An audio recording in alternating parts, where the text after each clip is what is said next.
రాజధాని రైతుల సమస్యలపై సర్కార్ ఫోకస్ చేసింది.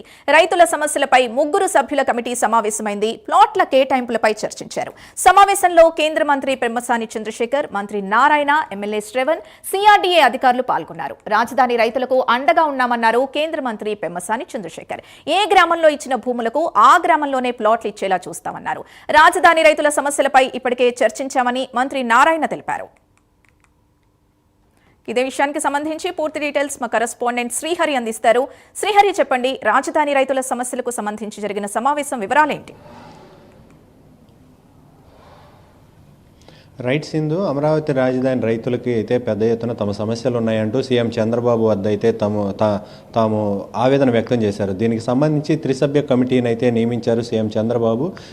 ఈ కమిటీకి సంబంధించి ఏదైతే ఉందో నేడు రెండోసారి అయితే సిఆర్డీఏ కేంద్ర కార్యాలయంలో అయితే సమావేశమయ్యారు. ఈ సమావేశానికి అధ్యక్షతనైతే ఇటు కేంద్ర మంత్రి, స్థానిక ఎంపీ పెమ్మసాని చంద్రశేఖర్, అదేవిధంగా మంత్రి నారాయణతో పాటు స్థానిక ఎమ్మెల్యే తెనాలి శ్రావణ్ కుమార్ ముగ్గురు కూడా హాజరయ్యారు. వీరితో పాటు సిఆర్డీఏ కమిషనర్ కన్నబాబు కూడా ఈ సమావేశంలో, కన్నబాబుతో పాటు రైతులు కూడా ఈ సమీక్షా సమావేశంలో అయితే పాల్గొన్నారు.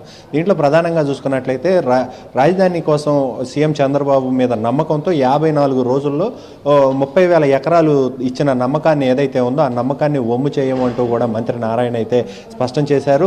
ఇందాక కేంద్ర మంత్రి పెమ్మసాని చంద్రశేఖర్ మాట్లాడుతూ కూడా మీరు ప్రధానంగా చూసుకున్నట్లయితే ఏవైతే పెండింగ్ ఉన్నాయో ఈ సమస్యలు, ఆ సమస్యలను అయితే 6 నెలల్లో త్వరితగతిన పరిష్కరిస్తాం.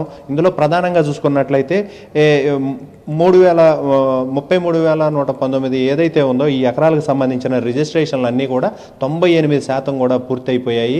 ఈ మిగతా ఏదైతే ఉందో కొంత ఆ శాతం ఏదైతే ఉందో దానికి సంబంధించి కూడా త్వరితగతిన అయితే రిజిస్ట్రేషన్లు చేస్తాం. వీటితో పాటు కోర్టులో కొన్ని సాంకేతికమైన సమస్యలు ఉండటం, గత ప్రభుత్వం ఏదైతే ఉందో ఆ ప్రభుత్వం తీసుకున్న జీవోలు ఏవైతే ఉన్నాయో ఆ జీవోలన్నీ కూడా కొంత చిక్కుముళ్ళు పడటం, వాటి వల్ల ఆ చిక్కుముడులు వీడిన తర్వాత ఈ రిజిస్ట్రేషన్లన్నీ కూడా వెంటనే త్వరితగతిన చేస్తామంటూ కేంద్ర మంత్రి పెమ్మసాని అయితే తెలిపారు. ఇందులో ప్రధానంగా చూసుకున్నట్లయితే 36 ఎకరాలకు సంబంధించి గ్రామకంఠం, ఈ గ్రామకంఠాలకు సంబంధించి ఒకరికి పేరు మీద ఉన్న డాక్యుమెంట్లు మరొకరి పేరు మీదకి ఎలా మారాయి, ఏంటి, అసలు ఒకళ్ళది నాదంటే నాదంటూ ఇంతమంది ముందుకు రావటం, దానికి సంబంధించి కొంత గందరగోళం అయితే ఉంది. దీని మీద కూడా త్వరితగతిన లీగల్గా ఎలాంటి సమస్య లేకుండా త్వరితగతిన పరిష్కరించి ఎవరిది వాళ్ళకి రిజిస్ట్రేషన్ చేస్తామని చెప్పని కూడా తెలిపారు. దీంతో పాటు అసైన్ ల్యాండ్కి సంబంధించి దీని మీద GoM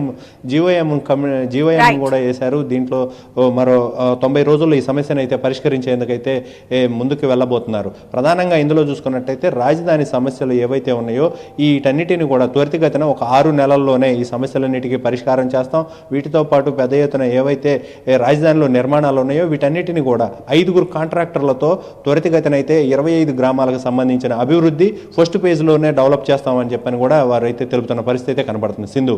right, thank you Srihari.